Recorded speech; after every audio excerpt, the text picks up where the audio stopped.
Hare Krishna. Welcome to this morning's Srimad Bhagavatam class. Begin with our invocation song, Jai Radha Madhava. Jaya Radha Madhava Kunja Bihari.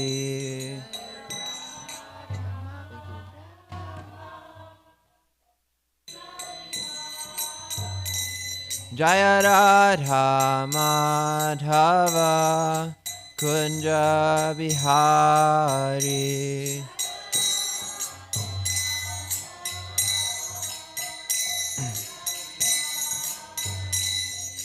Gopi Jana Vallabha Girivaradhari.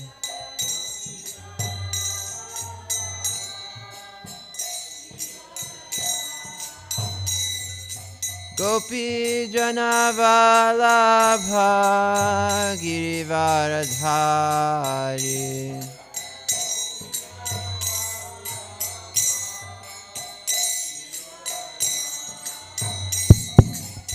Yashodanandana Braja Janaranjana.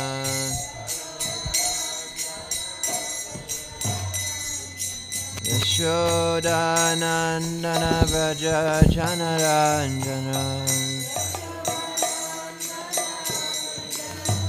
Yamuna Tira Vanachari.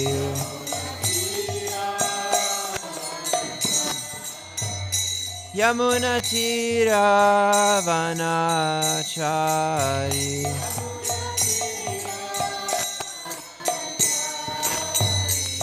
Jaya Radha Madhava Kunja Bihari.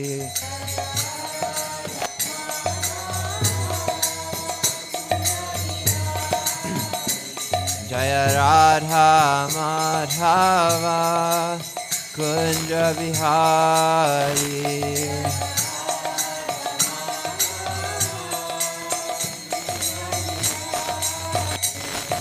Gopi Jana Vallabha Girivaradhari.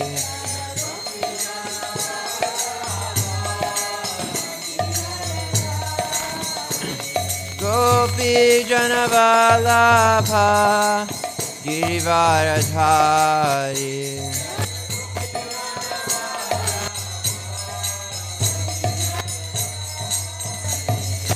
Yashodanandana Braja Janaranjana. Yashodanandana Braja Janaranjana. Yamuna Tira Vanachari.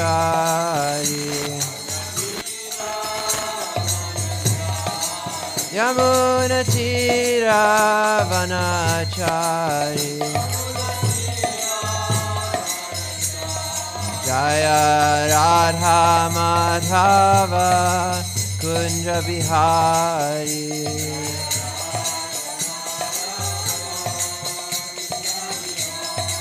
Jaya Radha Madhava Kunja Bihari.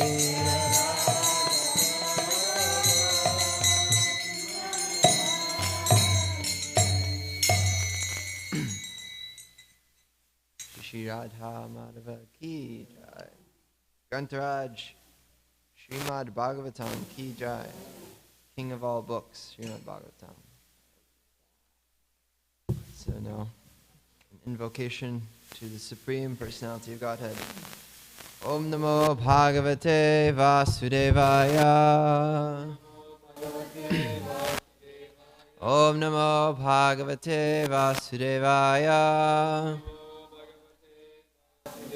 Om Namo Bhagavate Vasudevaya.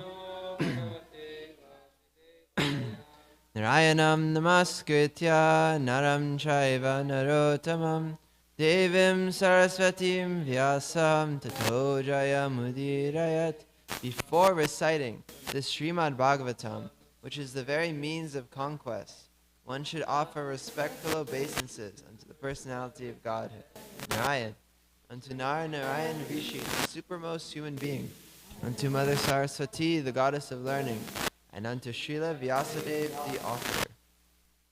Nashta prayeshu bhadreshu nityam bhagavata sevaya bhagavati uttama shloke bhaktir bhavati naishtiki.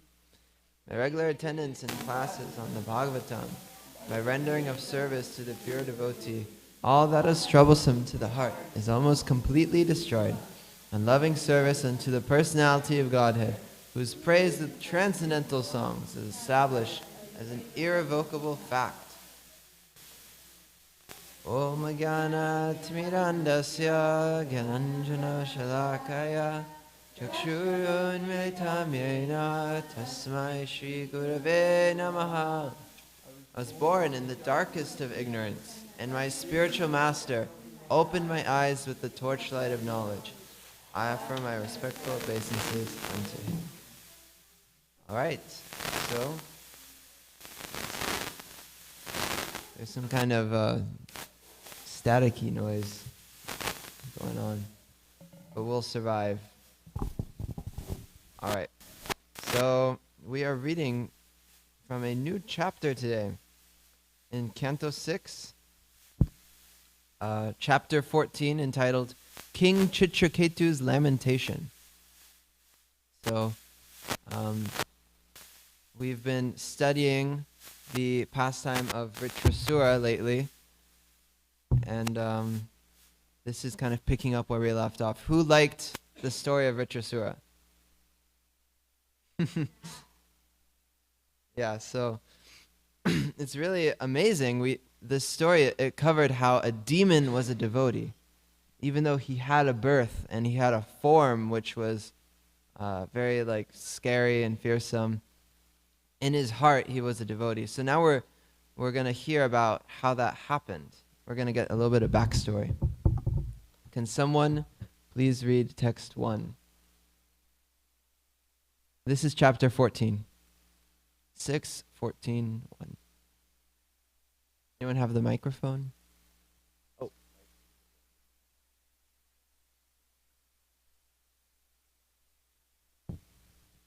King Parikshit inquired from Shukadeva Goswami, O learned Brahmana, demons are generally sinful, being obsessed with the modes of passion and ignorance. How then could Vritrasura have attained such exalted love for the supreme personality of Godhead, Narayana? So this is like what we were talking about. He is basically saying, how is it possible that someone who's a demon could be this elevated in pure love of God? So this story, it's being narrated by Shukadeva Goswami, and the person who's hearing it, he's hearing this story and he's just shocked. He's like, wow, I've never seen anything like this where, such a demon is situated in pure love. Can someone read the next text? Demigods situated in the mode of goodness and great saints cleansed of the dirt of material enjoyment hardly ever render pure devotional service at the lotus feet of Mukunda. Therefore, how could Vritrasura have become such a great devotee? So at this point, even the higher beings, even all the saints and the sages and the demigods, like the yogis, the people who, do these austere practices, even they hardly ever render pure devotional service at the lotus feet of Krishna. So how unimaginably rare it is to render pure devotional service. Next text, please. In this material world, there are as many living entities as atoms. Among these living entities, a very few are human beings, and among them, few are interested in following religious principles. So these next verses, they're talking about the rarity of devotional service. So it's saying that there are as many living entities as there are atoms. That's a lot of living entities, right?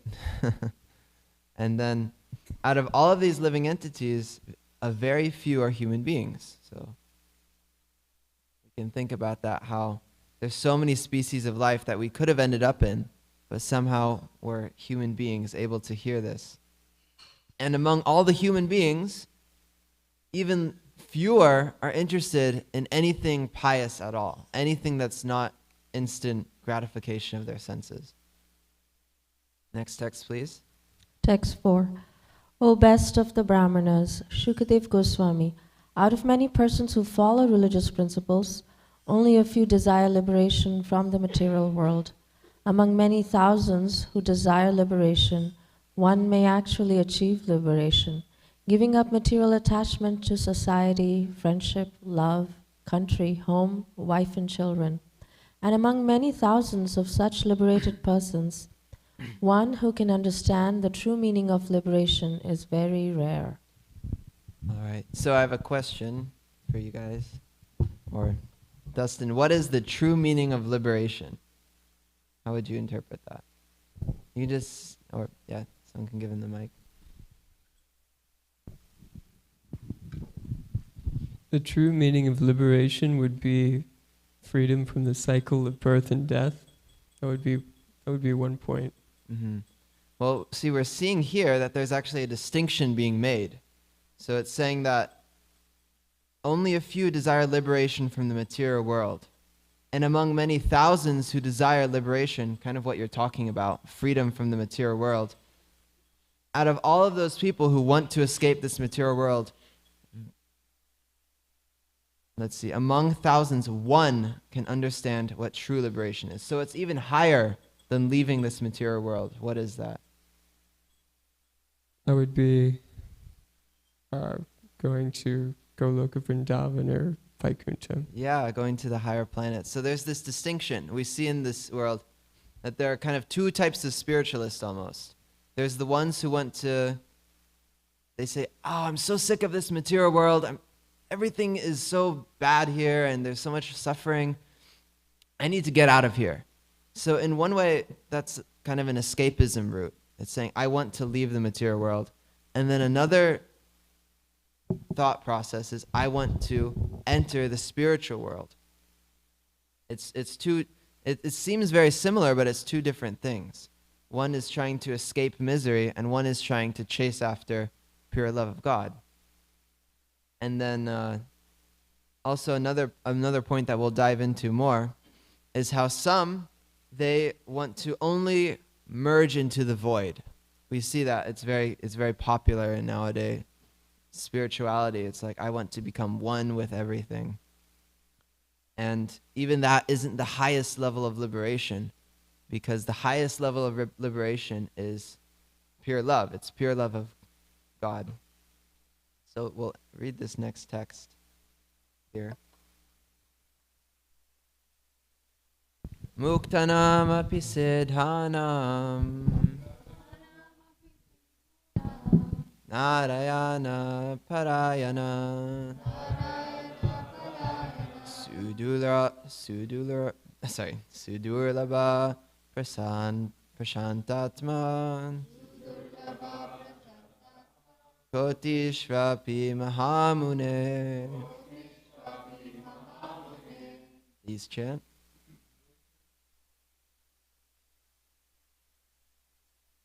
Muktanam api siddhanam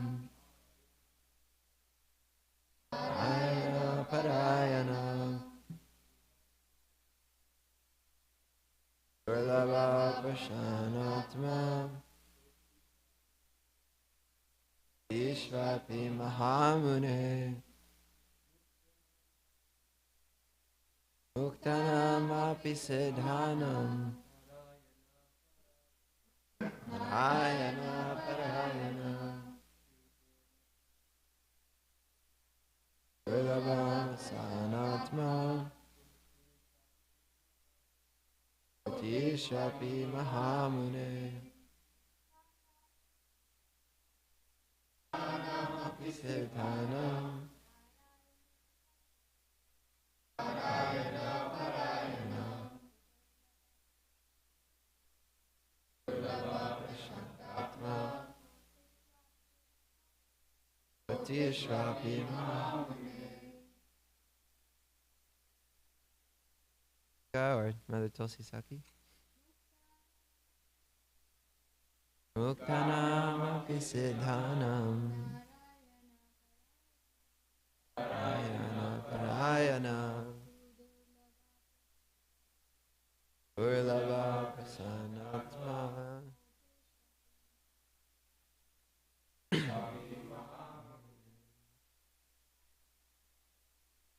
Muktanamapi siddhanam. Parayana parayana.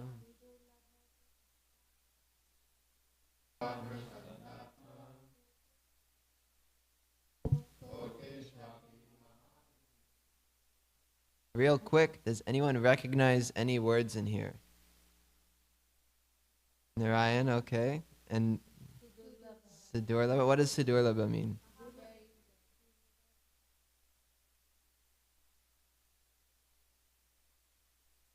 Yeah, Durlabha means rare, and Sudurlabha means very rare. Any other words? All right, Mahamuni, what does that mean? Great sage. So Maha means great, and then a Muni is a sage. And then you said Prashantatma? Prashantatma? What does that mean? Yeah, happy soul, or like Shanti, Shanta. So it's peaceful. Koti, millions. Okay. And then also we have Siddha. Anyone ever heard of Siddhis before? Mystic cities. So we're going to talk about that. All right, synonyms all together.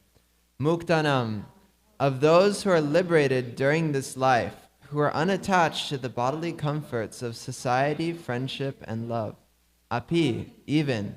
Siddhanam, who are perfect because they understand the insignificance of bodily comforts.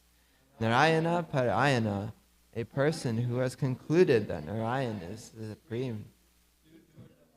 Very rarely found. Shantat is Atma, whose mind. Kotishu, out of millions of trillions. Api, even. Mahamune, okay, sage. Translation: O great sage, among millions who are liberated and perfect in knowledge of liberation, one may be a devotee of Lord Narayan or Krishna. Such devotees who are fully peaceful are extremely rare. So among millions who are liberated and perfect in knowledge of liberation, one may be a devotee. So being a devotee here, it's beyond liberation.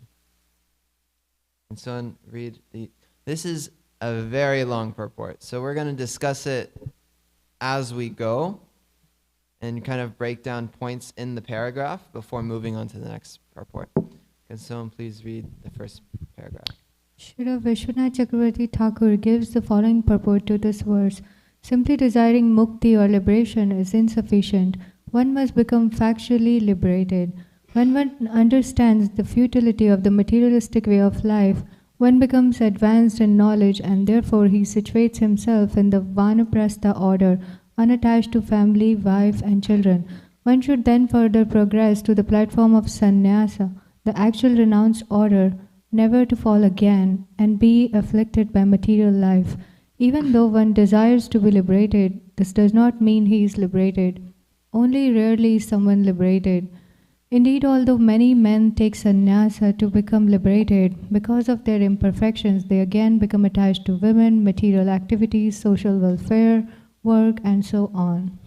Yeah, so what we're talking about here is something, you could say it's very prominent in Hinduism. Often in Hinduism, they want to attain mukti. And what does mukti mean? Destin or Vaishnav? Liberation, okay. So what does it mean in this context though, Vaishnav? What kind of liberation?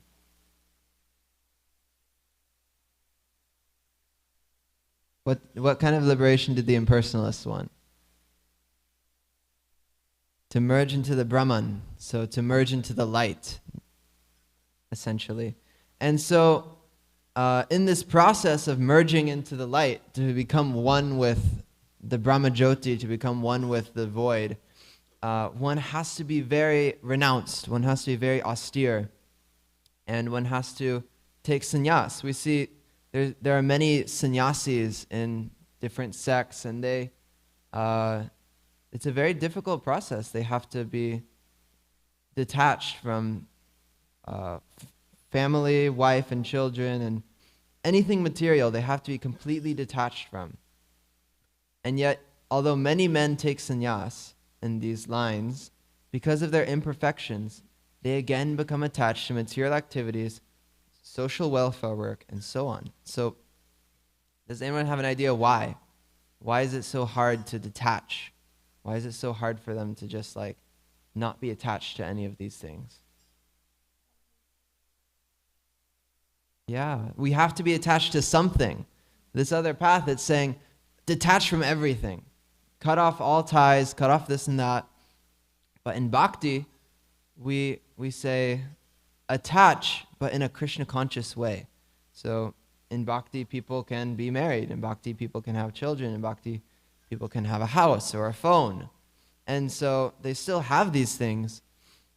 But when they're used in the service of Krishna, then it becomes spiritual. And it isn't actually something we have to give up anymore. Unless it's actually very individual what that looks like. One person may need to, be at this level, and another person may need to be at that level or that level. So, yeah. Next paragraph.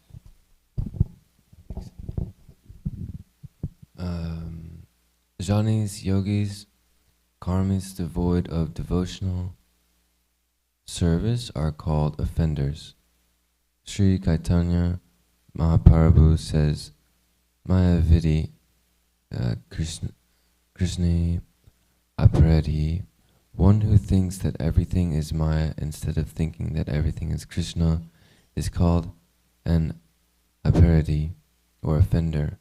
Although the Mayavadis, impersonalists, are offenders at the lotus feet of Krishna, they may nonetheless be counted among the siddhas, those who have realized the self.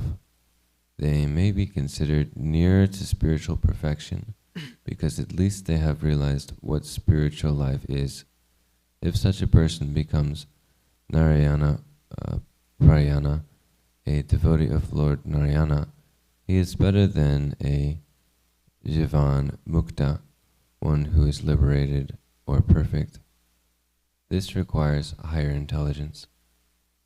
Okay, so we're hearing that these different categories of kind of spiritualists, in a sense, if they don't have devotional service, they're offending Krishna. Does anyone have a reason why? Why are they considered offenders?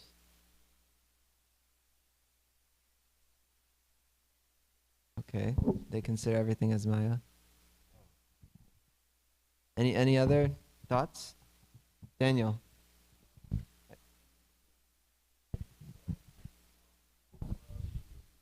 All you see is I think it's off. I think maybe that if Krishna's offering all his love to me and I'm just seeing everything is Maya, then I'm not recognizing and appreciating him in all beings and all things. And so that is pretty rude because his love is really big. Mm-hmm. Yeah, so we see this often. People will say that we are God, but we are under illusion temporarily. Have you ever heard that before? That we are God, we are Shiva, we are, this person, but we're under illusion temporarily. So that is saying that illusion is more powerful than God, and illusion is higher than God. And even though we're all God, for some reason we forget, and for some reason we are suffering, and for some reason my house burned down, even though I'm God. And this is a very popular philosophy, and it's very attractive because who doesn't want to be God, Who doesn't want? That's why we're in this material world, is because we want to be God. But this is actually false. We are the servant of God. We are a tiny drop of water. And this energy called Maya, Krishna's energy, because it is Krishna's energy, it's so powerful that it can cover us, but it never covers Krishna. That's why it's offensive, is because they say that Krishna, his form is made of Maya. They say that Krishna, he is just like the rest of us. He's also, under Maya, which is offensive to Krishna. Krishna's like, this is my energy. I have a pure spiritual body, a pure spiritual form, and you're seeing me as Maya. You're seeing everything as Maya.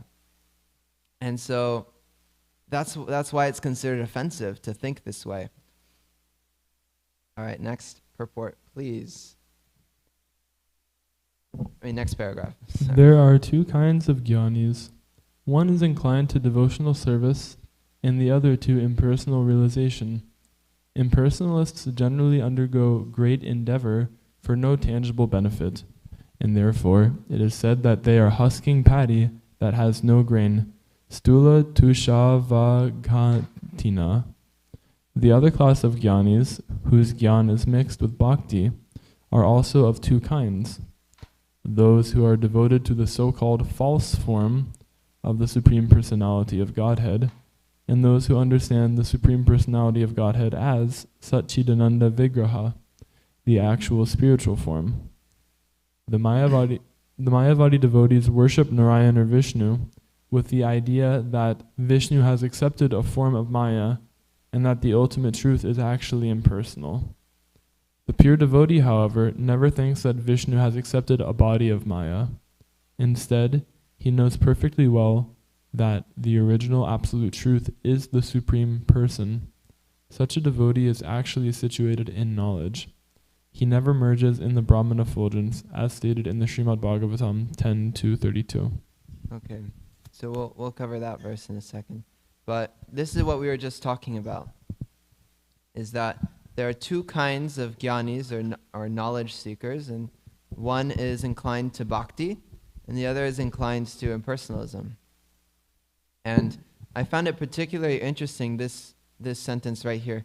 The Mayavadi devotees worship Narayan or Vishnu with the idea that Vishnu has accepted a form of Maya and that the ultimate truth is actually impersonal.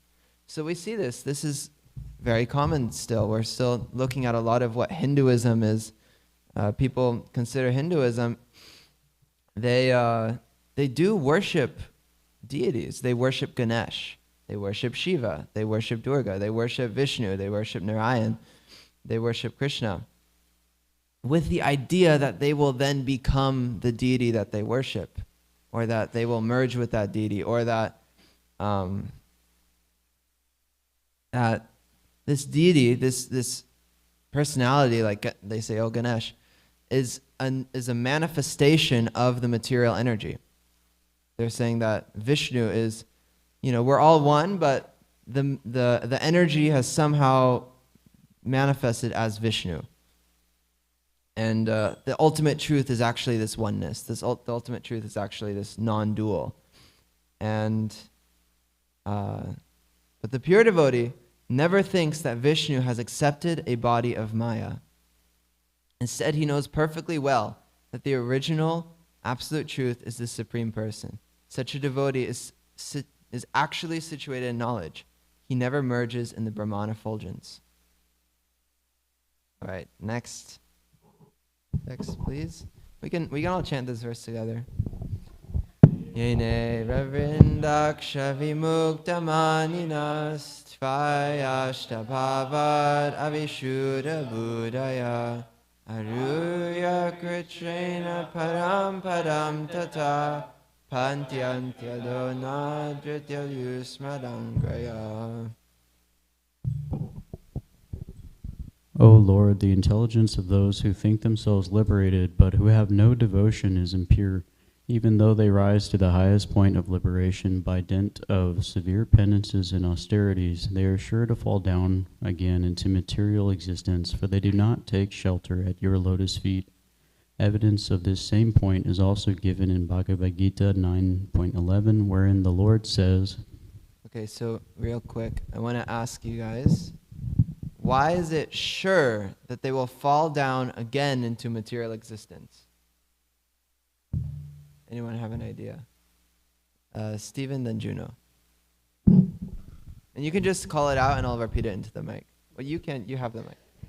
Because it's boring. Because it's boring. Okay. Juno?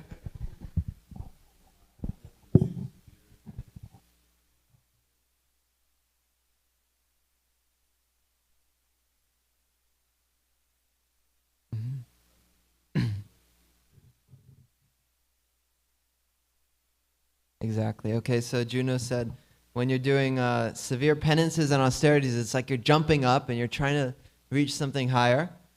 But when you are at the lotus feet of Krishna, he picks you up, he lifts you up. And that's another thing with the impersonal path, is that they say, I'm doing all the work. I am liberating myself. And through my practice, even my practice of bhakti, I am becoming liberated. And also going back to what Stephen said, when they eventually do attain their goal, because it's true that if they do these practices, if they are determined after many, many lives or after extremely austere and severe penances, they will attain their goal, right? But what do they do there? Okay, you're in the light, now what? What do you do, Juno? If you're in the light, what would you do?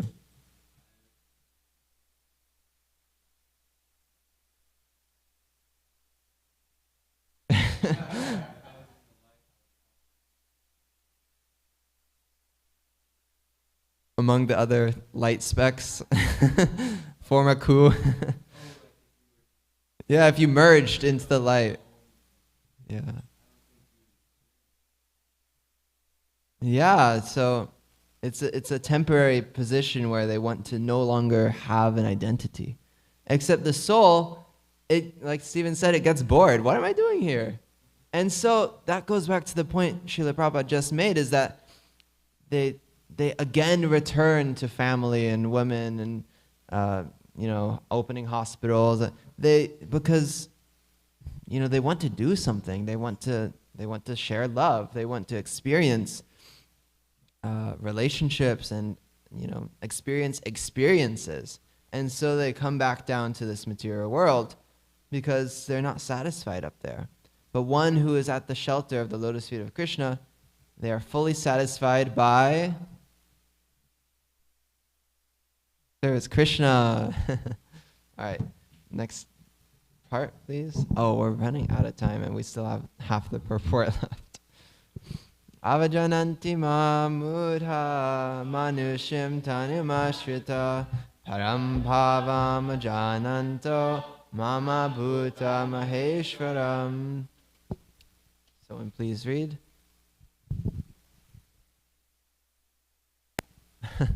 We're running out of time though, so we gotta pass the mic quick. Fools deride me when I descend in the human form. They do not know my transcendental nature and my supreme dominion over all that be. When rascals or mudhas see that Krishna acts exactly like a human being, they deride the transcendental form of the Lord because they do not know the parambhavam, his transcendental form and activities. Such persons are further described in Bhagavad Gita as follows. Yeah, so it's very interesting. In this current day and age, there's so many translations of Bhagavad Gita and even Srimad Bhagavatam.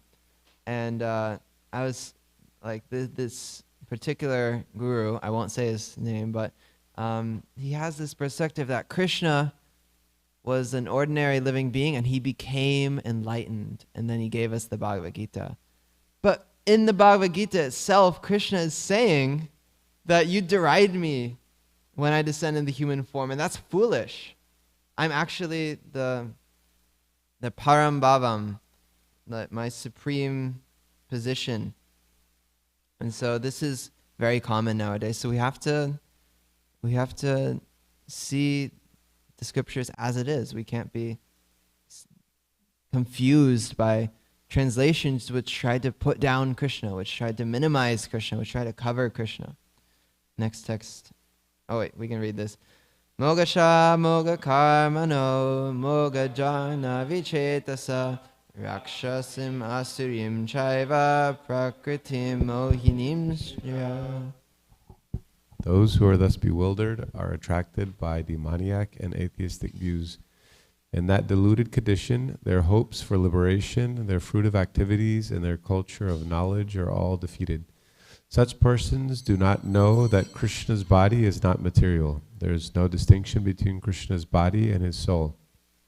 But because less intelligent men see Krishna as a human being, they deride him.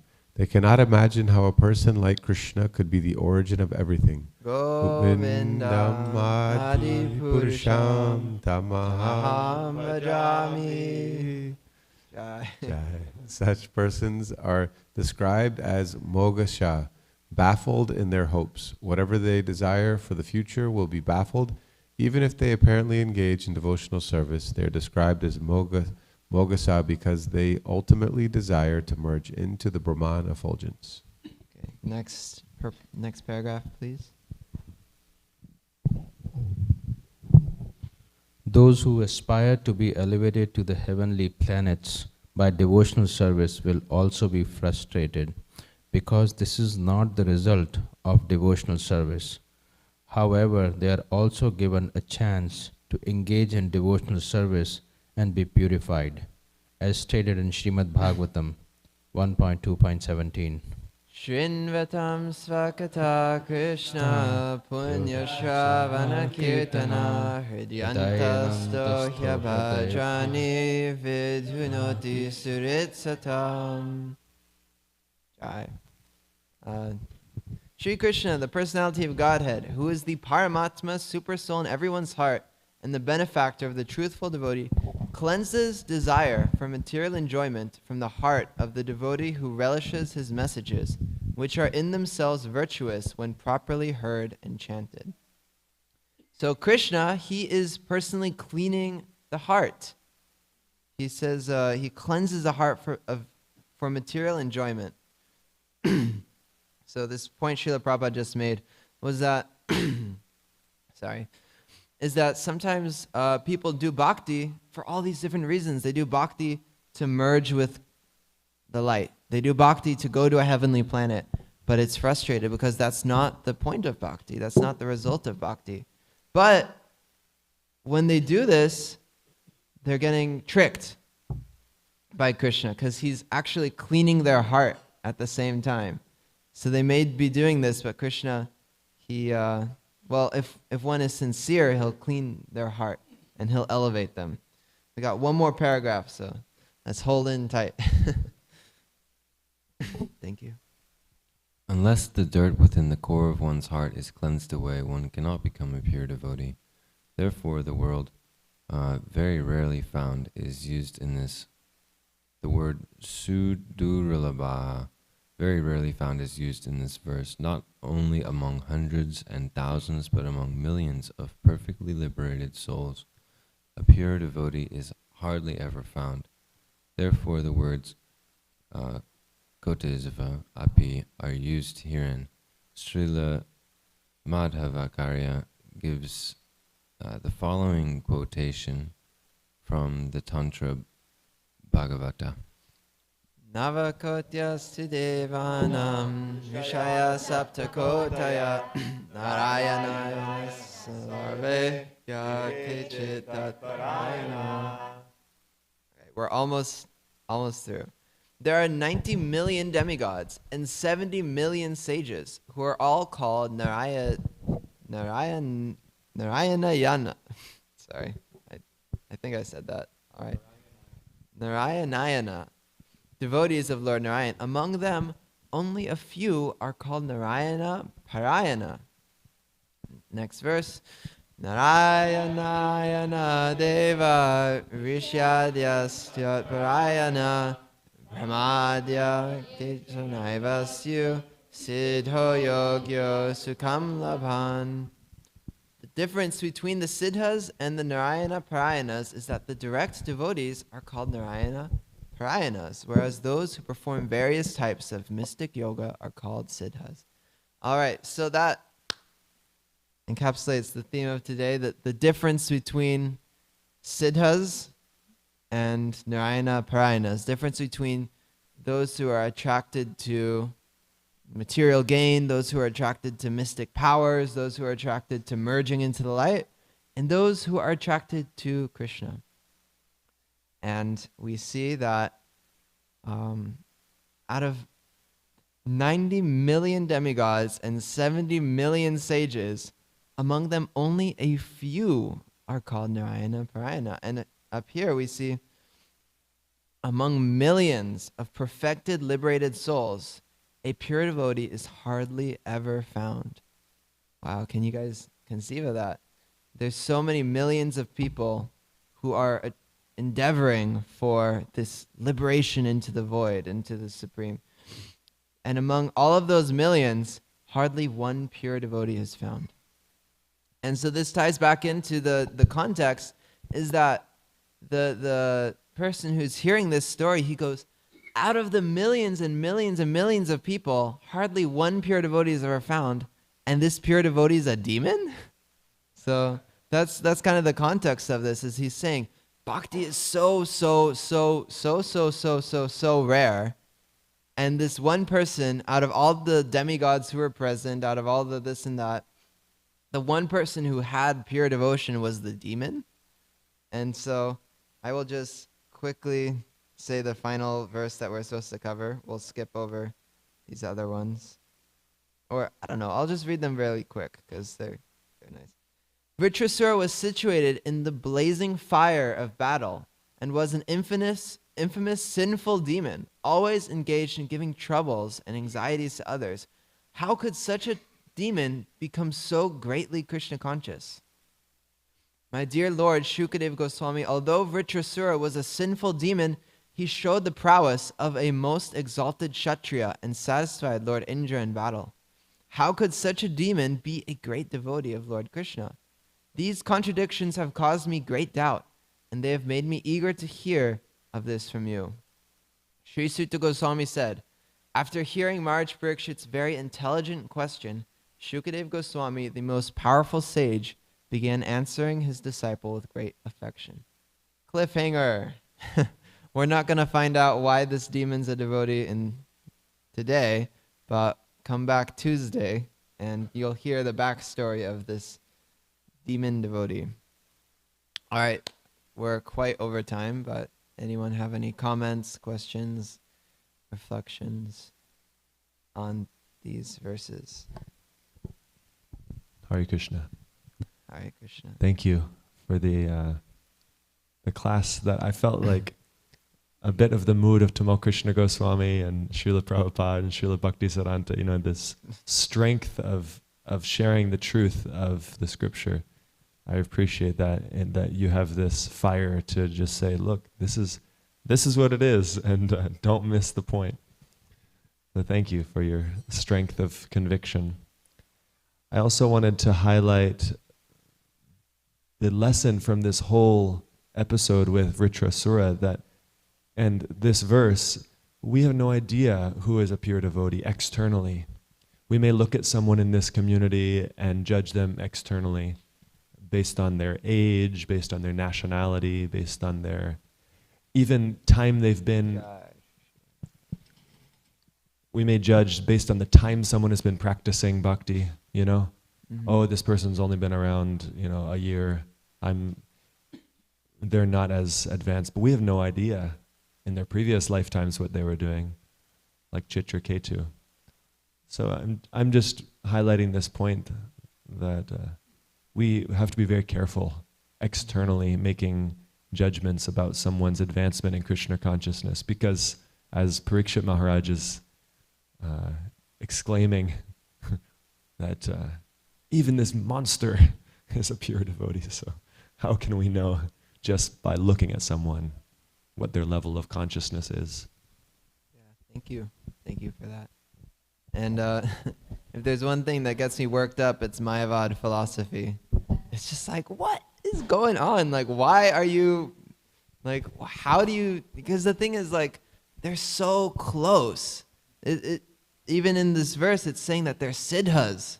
They're practically liberated. They're practically perfected, but they miss the point by just like 1 degree. They're studying the Vedas. They're studying Bhagavad Gita. They're studying Srimad Bhagavatam, but somehow they just twist it a tiny bit, and the destination, the direction is just completely askew, and they end up baffled in their attempt. So anyways, And it's so prominent. That's what Srila Prabhupada came here to help people with, is because they're getting confused by these gurus who are saying that you are God, and by these twisted translations. So it's part of our duty to help people and say, actually, this is not the conclusion of the scriptures. Stephen Pru. Hare Krishna, thank you for class. So the way that I'm understanding it is that liberation means that you're completely free of material attachments. But bhakti is higher than liberation. So then why is it that we see or experience as devotees, we still have material attachments? Yeah. Well, I'm sure lots of devotees here would have nice things to share. I've heard from my seniors and others that, I'm sure you've heard this before too, but it's like the fan. When you turn off the fan, it still spins for a little bit, but it's slowing down. Essentially, the fan is off, right? Our material life has stopped spinning. Well, no, our material life is turned off, and our material attachments are turned off, but they still spin for some time because the fan has been spinning so many births, so many lives.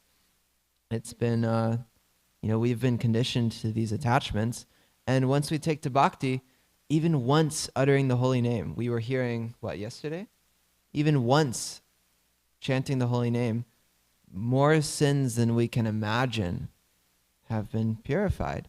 And so essentially the fan is turned off, but it'll still spin for some time. We'll still feel an adjustment. It's not like, Hare Krishna, now I'm like floating and I'm piercing through the ceiling of the temple and flying straight up. But the fan will spin for a little bit. But it works. We see that over, a period of time, we see that it does gradually bring us to that point. Versus this other type of liberation, what do we see over time? We see that over time they get bored with it. We see over time that they're like, I can't keep, doing these austerities. I have to get back to what I used to do. And so in bhakti, it's like a slow climb versus this kind of liberation we're talking about. They may try to go to this point of, okay, I'm going to renounce everything in this world. Everything in this world is illusion. And then they're like, okay, what do I do? Okay, I'm going back down to what I used to do. So in that way, it's actually different. Juno? So I was thinking about how you're talking about merging with Brahman and merging with the light, and how that's complete impersonalization, and it's like removal of the self to where it's no longer an individual existence. It's like undoing like anything attached to materialism. And I was kind of curious how merging with Godhead is at all different than merging with the light of Brahman. Yeah, so at least the way we understand it is that the light of Brahman is the light of God. So that is merging into godliness. That's merging into the light of God. But for us, when we come to God, we come to God in a relationship. Relationship means two people, and two people who are unique, two people who interact and share love in their unique way. So that's our merging. Our merging is merging in relationship. We stay an individual because we are. Everyone is an individual soul, and God is always God. But when we come to Him, we come in relationship. So these people who merge into the light, they are still merging into God, in a sense. So it is still spiritual. That's what Srila Prabhupada was saying in this purport, is it's still considered spiritual. It's still perfect because it's not tinged with materialism. But is it more than perfect? Is it more perfect? See, merging, it's perfect, but bhakti is more perfect. If you can even conceive of a more perfect. Anyways, does that help? Anything else? That's a good explanation. Okay, Buyat, Mridangapu had something. Yeah, related to what you were saying, that the merging into Godhead for a devotee means oneness in desire, that I want what you want, Krishna. let thy will be mine.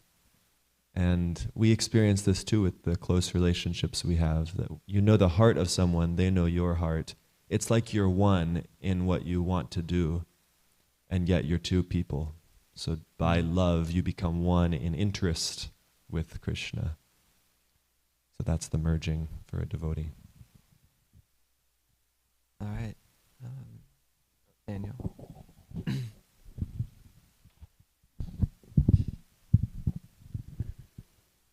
Thank you for teaching Hare Krishna. I really like that last point that Brihat made, and I really like your passion. It's good stuff. So I really also really enjoy thinking about Krishna's mercy, because even when we're like trying to do bhakti, you know, to like achieve some personal gain or higher level of being or whatever it is, it's only that we can only do bhakti through Krishna's mercy, because there's no way to achieve any of that without Krishna either. And so, at least from my understanding, and so I really like how all the while Krishna is cleaning our hearts for us to be able to recognize him and fall in love with him. Yeah, it's wonderful. Thank you for bringing a little more sweetness into this topic. This topic is kind of a little bit like bashing, not bashing, but putting a distinction.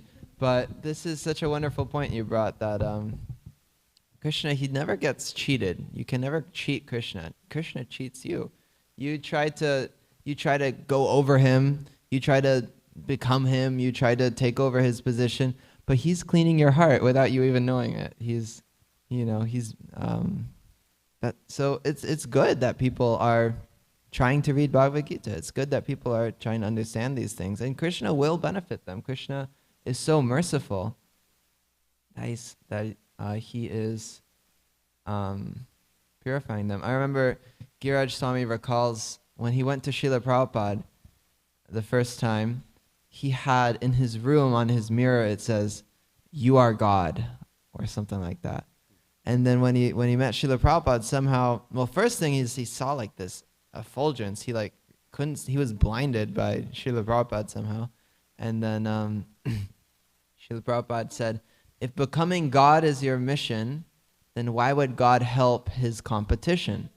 Yeah, so, and at that point, Giraj Maharaj, he envisioned that Srila Prabhupada looked all the way through him and back into his bathroom, onto his mirror that says, "You are God." And that's why he said that. So, yeah, so even though he said that, why would God help the competition? That's true. But also he helps us come to the correct understanding eventually, gradually. Thank you for the very nice class. I just had one when it was, making so clear how rare it is for there to be a pure devotee, amongst so many millions of souls. And I was thinking how fortunate we are to be so close to Srila Prabhupada, actually, in terms of, the rarity of a pure devotee and a recognized pure devotee that came and shared Krishna consciousness. We're not that far, I mean, I was born in 82, so, 5 years, just, and just how fortunate we are to, be connected with Srila Prabhupada like that. So, very nice class. Thank you. Jai. All right, well, I won't hold anyone hostage any longer. Grantaraj Srimad Bhagavatam ki jai. Srila Prabhupada ki jai. Merging into the void ki boo. Serving Krishna ki jai.